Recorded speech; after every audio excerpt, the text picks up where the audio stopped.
for watching.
Well, hello and welcome to Newscentre. I'm Ashmit Kumar.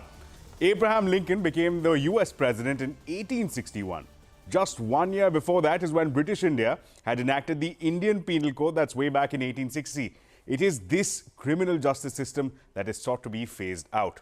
The government has tabled the Bharatiya Nyaya Sanhita Bill in Rajya Sabha to be the next logical successor to the Indian Penal Code, or the IPC.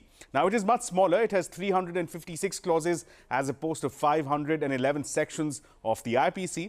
And as per the statement of objects and reasons, the bill aims to do four things: to strengthen law and order, to simplify legal procedures, to make existing laws contemporary, and to create a citizen-centric legal structure. Expectedly, there is excitement and concerns about the changes. Let's take a look at some of the key changes. Number one, sedition has been cast out of the BNS. The application of this IPC was, in fact, a provision was heavily criticized and even challenged in courts. But while it is missing the BNS, there are those that ask if it's really gone.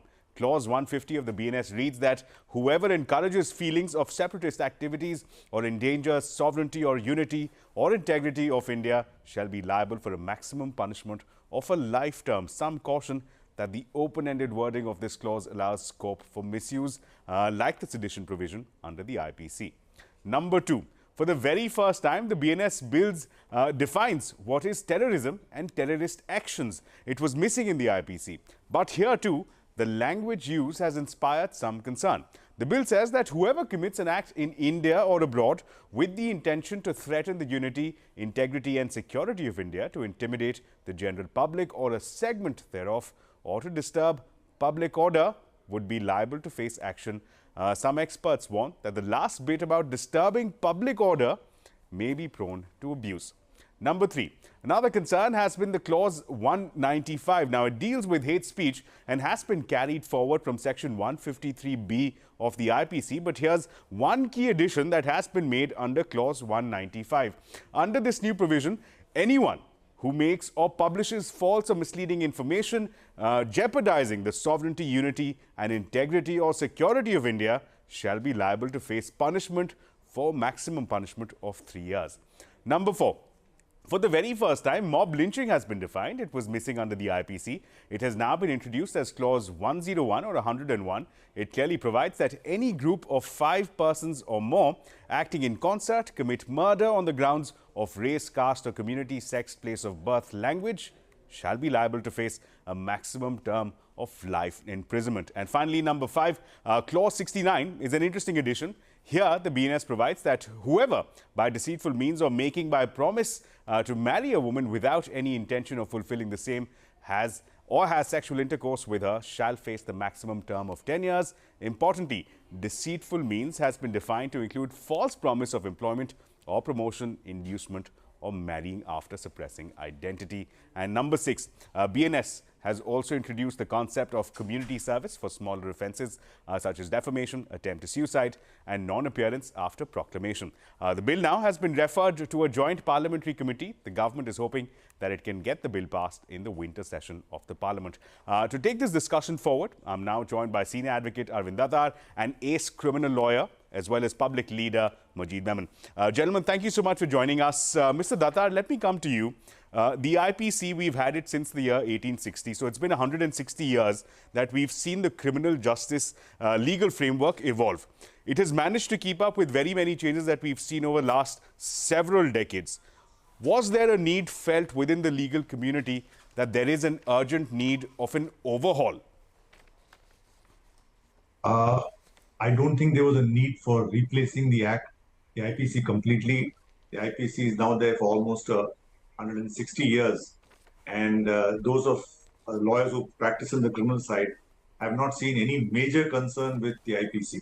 Secondly, we have been completely used to various provisions. Everybody knows what is 302 IPC, what's 420, what are the other sections.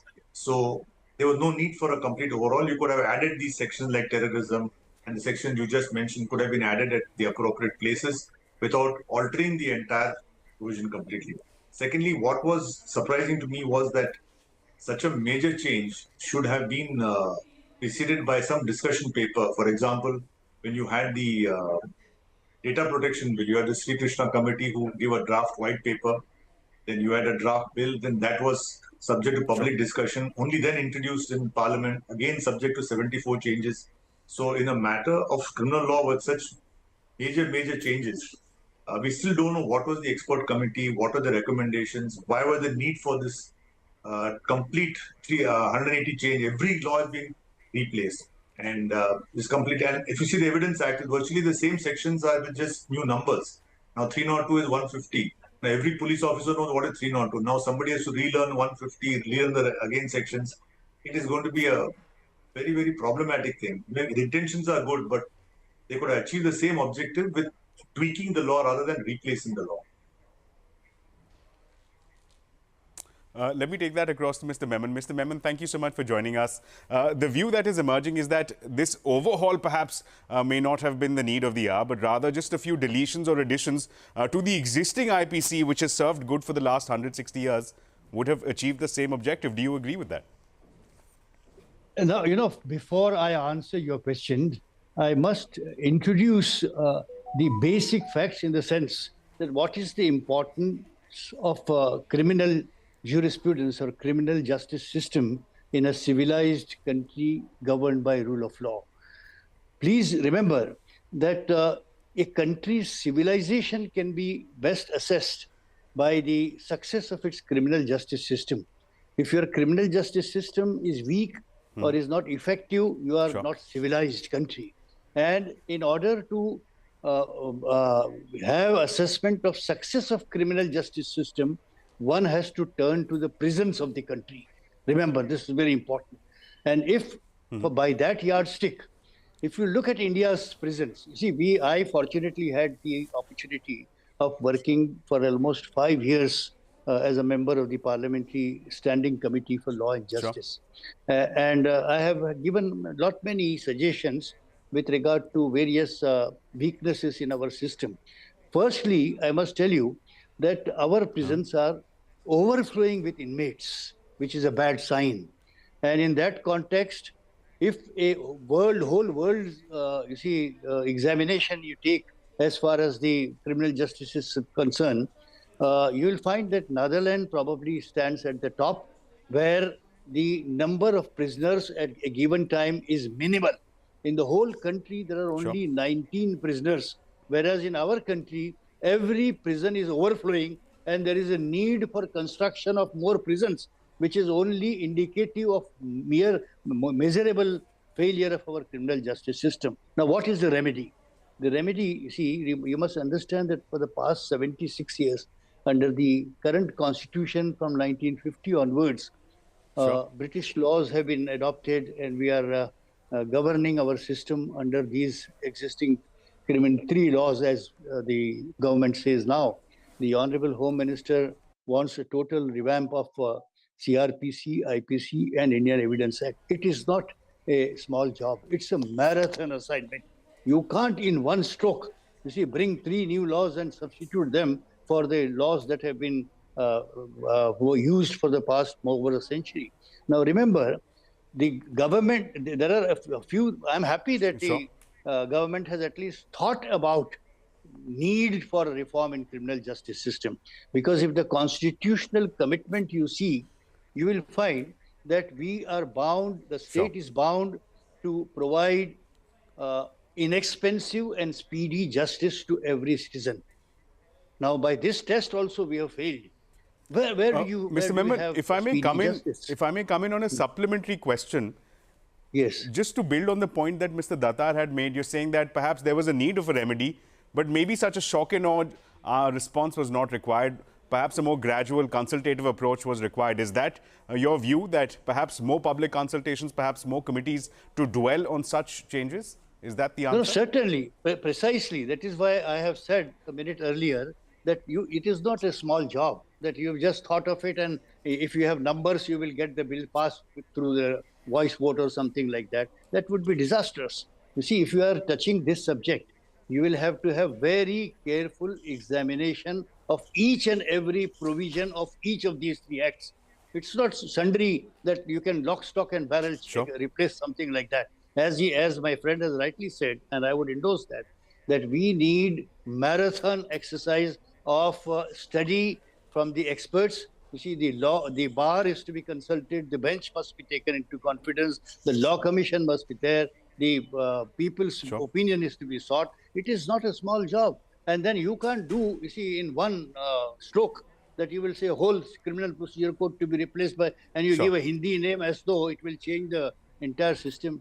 It is not at all. I'm sorry. I am agreeing with we're seeing a very different debate. Home Minister, I am seeing, well, the name itself has inspired some degree of debate. That name itself has inspired some degree of debate. We'll save that for another day. But Mr. Datar, if I may get you in on this conversation, the expectation is that once the bill is passed, it will be rolled out in a period of 36 months, 3 years. Will it be that simple, a rollout in terms of 3 years, or do you expect teething worries at a time when you're subjecting the entire criminal justice system to an overhaul courtesy these 3 acts? Well, from the newspaper reports, I find that the bills have been referred to a parliamentary committee. Perhaps Mr. Memon can confirm that. If it has been referred to a parliamentary committee, then I think they must invite comments from various uh, bar association stakeholders who have given evidence. Like when they tried to reform the direct taxes, people like me gave evidence before the parliamentary committee. But I think before that, we'd like to know what was the expert committee report. And as Mr. Memon pointed out, we should first identify what were the problem areas, what was the need for this entire amendment. Well, now it has been done. Now the bill has been introduced. We have to move on with that. So I think the parliamentary committee which is going into it must really get into details. For example, the direct taxes code bill was first preceded by a paper, then it was a bill, but the bill was not passed. I mean, better sense prevailed and they allowed the old Income Tax Act to continue. Similarly, in the PDP bill, there were 74 changes and then now the bill has come. So I would personally prefer that let the parliamentary committee decide, and I really hope that they drop this idea of having these three new laws. There's no need. They can just amend the laws because the cost of implementing is going to be huge. Just imagine everybody has to relearn the law. The judges have to again reinterpret the provisions. And if, I mean, I really don't know because I find Evidence Act is the same. In IPC, 80% of the provisions are same. So what are you trying to achieve by changing the law? If you want to, like Mr. Memon said, the major problem is the under trials. The major problem of the criminal justice system is to have, there are now, as per the National Crime Bureau report, there are 4,27,000 under trials in India. You know, and this entire thing of the Home Minister saying we'll finish the trial in 3 years, I don't think it's possible. You see, you had these declarations in the Consumer Protection Act that a case will be over in 1 year. It's not possible. I mean, do you have the resources to make a case over in 3 years? What about appeals pending in some court for 10, 12 years? How are you going to get rid of it? It's not some magic wand that you have a new law and you dispose it. One other major problem in not only in this government but previous government is if something is going smoothly or you want to have a reform, the reform is by making a new law. I think the reform should come by the implementation of the law. Try to see where the law, how it is being implemented, like Mr. Memon says about the criminal justice system, about the trials, about the prisoners. That should be the focus area than replacing the law. Sure. Mr. Memon, let's get into the specifics now. There are concerns that have been raised, whether that's Section 101 that defines terrorism or whether that's Section 150 that seeks to replace the sedition provision. The concerns that have been raised is that in all of these provisions, the wording regarding public order, national security, sovereignty has been used in a way that it will lend itself to potential misuse or potential abuse on the ground, like we saw with the sedition provisions, or like it was commented that perhaps in some cases the UAPA is being overused. So just your thoughts on that in terms of the wording and whether this national security bogey, which has been red flagged by the Apex Court as well, is prone to misuse. Now, Ashmit, I must tell your viewers that as Mr. Datar has rightly said, and I fully endorse his view, that it is a gigantic job. You will have to change the syllabus of the law course. You will have to teach students something new that you are bringing in, which is not going to be possible even in 3 years or 5 years. It might take 15 to 20 years to change the whole outlook of the criminal justice system. And there is no need to take such a marathon burden on yourself. What is important is now, for example, there are a few suggestions that are shown that the government proposes to do. For example, remember one thing, that the laws need to be always flexible. The Constitution, which is the apex law, you see, apart from these three acts, three laws, the Constitution has to be neither too rigid nor too flexible in order to serve the need of the people governed under it.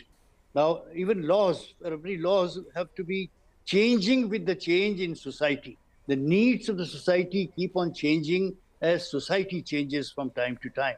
And therefore, there's always a need to have a relook at laws, but not in lock, stock and barrel, as the Home Minister or the present government suggests.